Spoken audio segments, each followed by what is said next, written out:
Right, we've got everyone here. Kia ora tātou, good morning everyone, and welcome to this meeting of the Hawke's Bay Regional Council.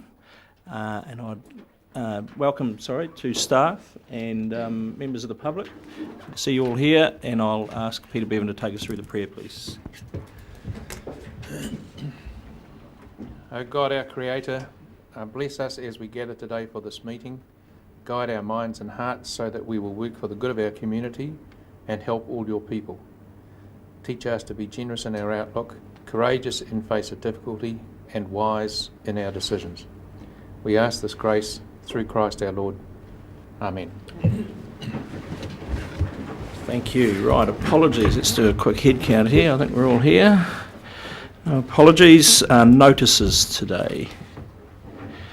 I have none. Councillor Dick. More of a question. Who is the session this afternoon targeted at?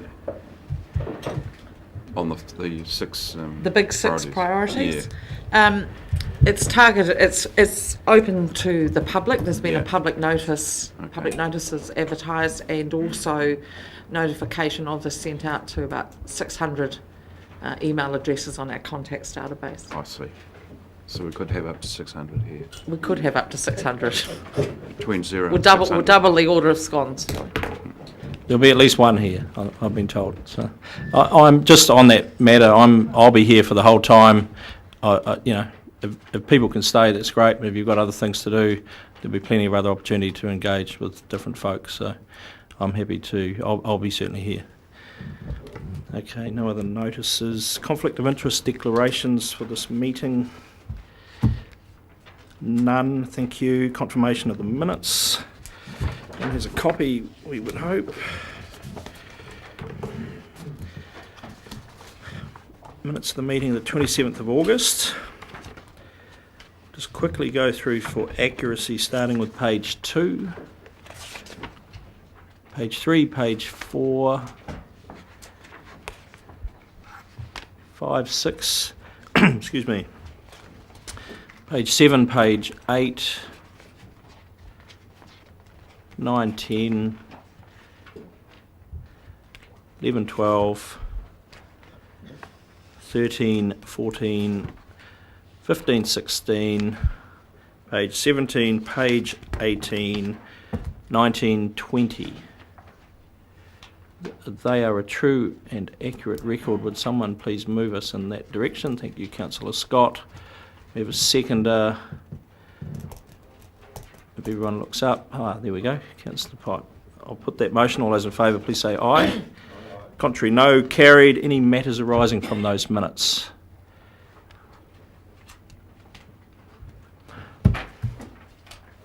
Okay, thank you. Follow-ups from previous council meetings. Chief Executive. Thank you, Mr. Chairman.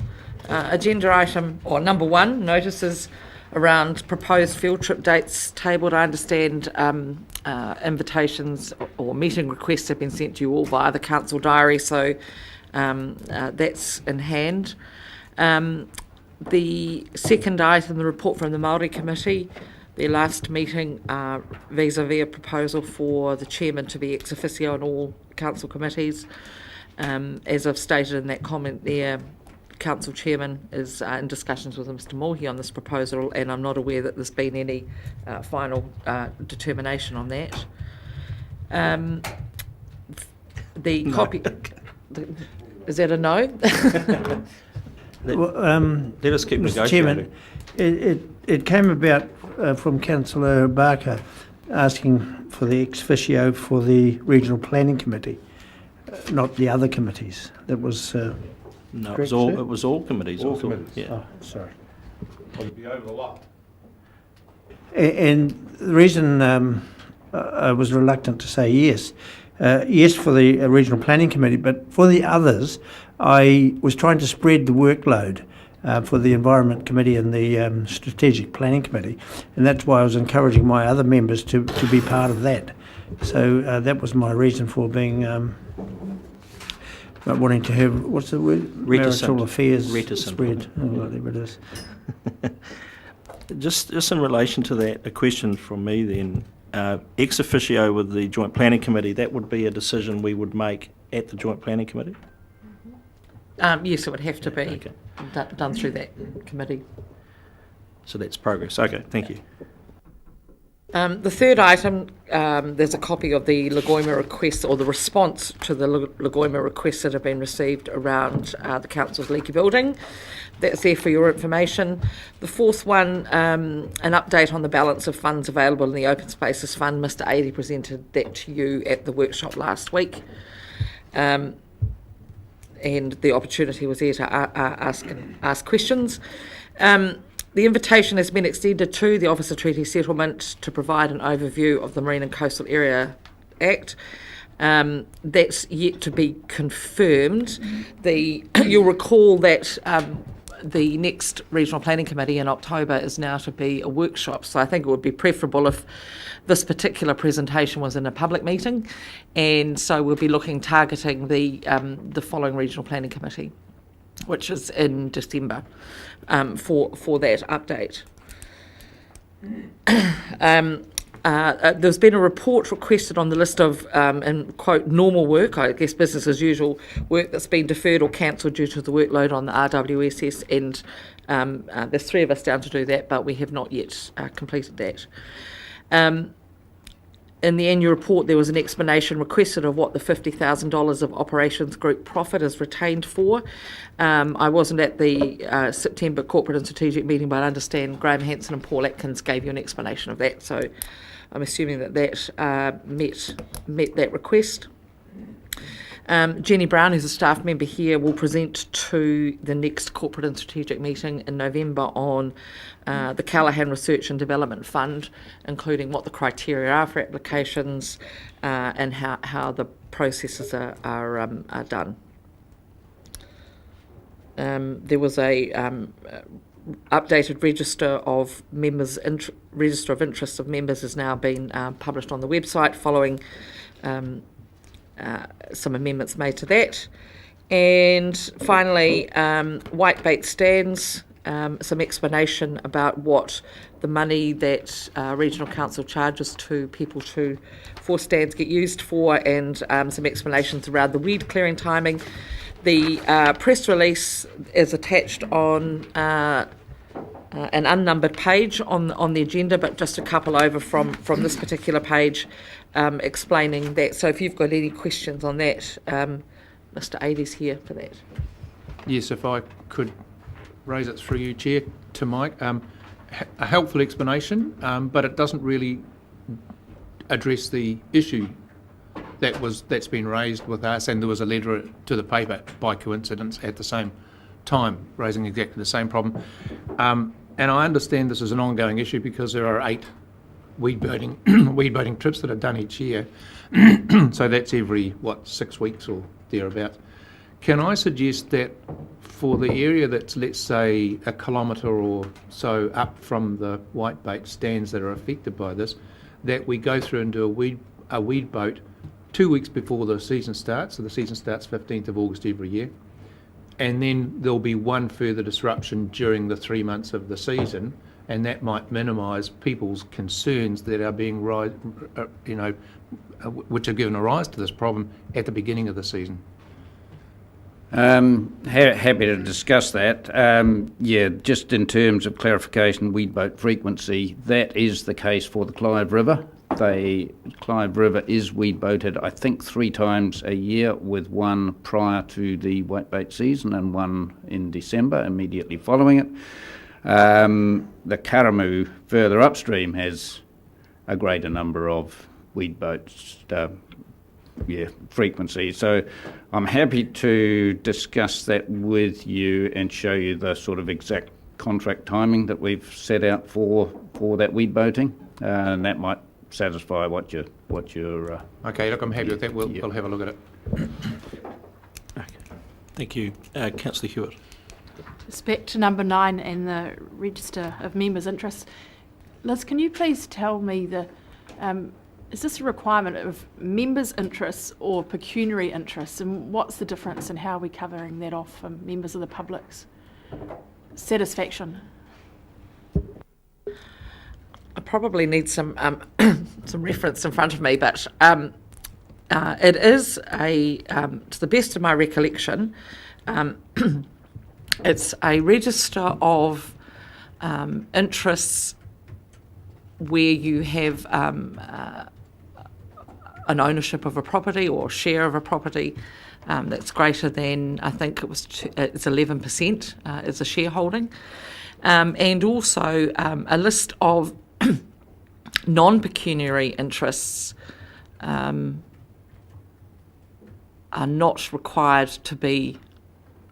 I need to go back and actually just check what the Act says. I'm sorry, you've probably just I haven't refreshed my memory on that, but certainly there's a focus in that particular register of pecuniary interests as opposed to non-pecuniary. If it is pecuniary, you can say it. Okay.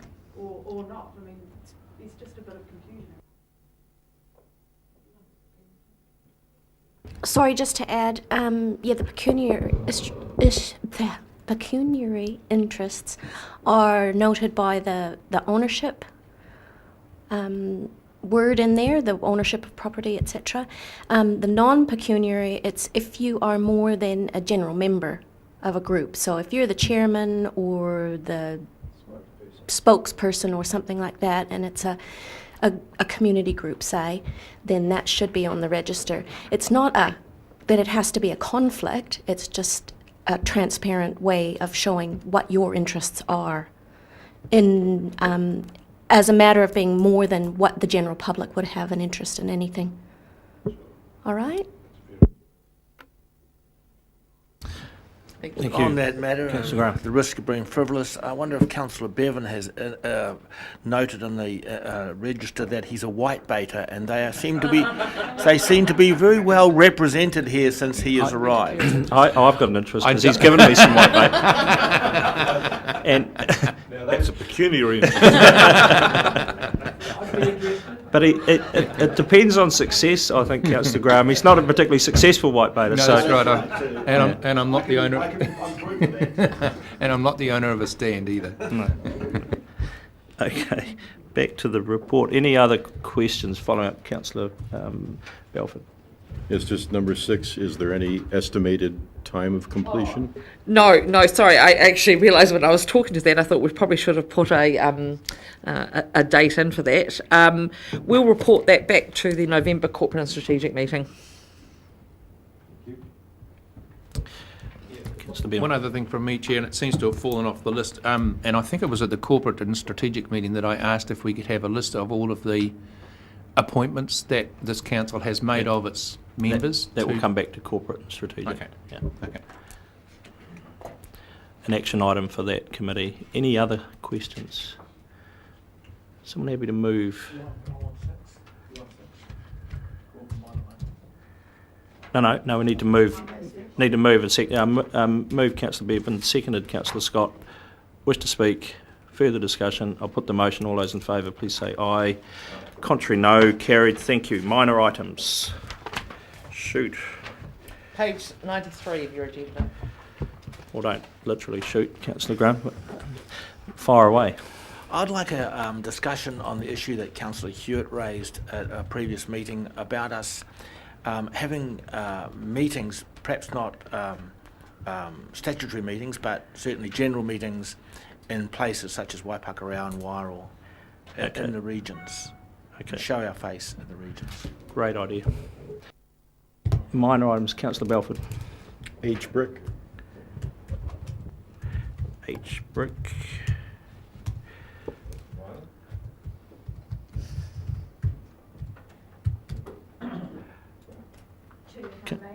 Chairman, briefing of the new MP for Napier and oil and gas in Ahuriri. New MP. Okay. Oh, no one else? Okay. Thank you. Right. Item 7, affixing the common seal on page 15. Thank you, Mr. Chairman. At the time that this report was prepared, there was only the 3 leasehold land sales, but next month we'll be trialling our new information presentation because there will be some maps coming to you next month. But those are the only 3 to which the common seal was affixed this month. Questions, Councillor Barker? Can I just say that, can I thank the Chief Executive for that? It's very helpful. I find with these papers where you don't actually understand them, you intuitively appreciate what's here, is not a good way of making decisions. I'm just, I think the improvement will be well sought, and it was one of those things I was going to follow up on. Okay, happy to move? Thank you. We have a seconder. Thank you, Councillor Bevan. Further speakers? Put the motion. All those in favour, please say aye. Contrary, no. Carried. Right.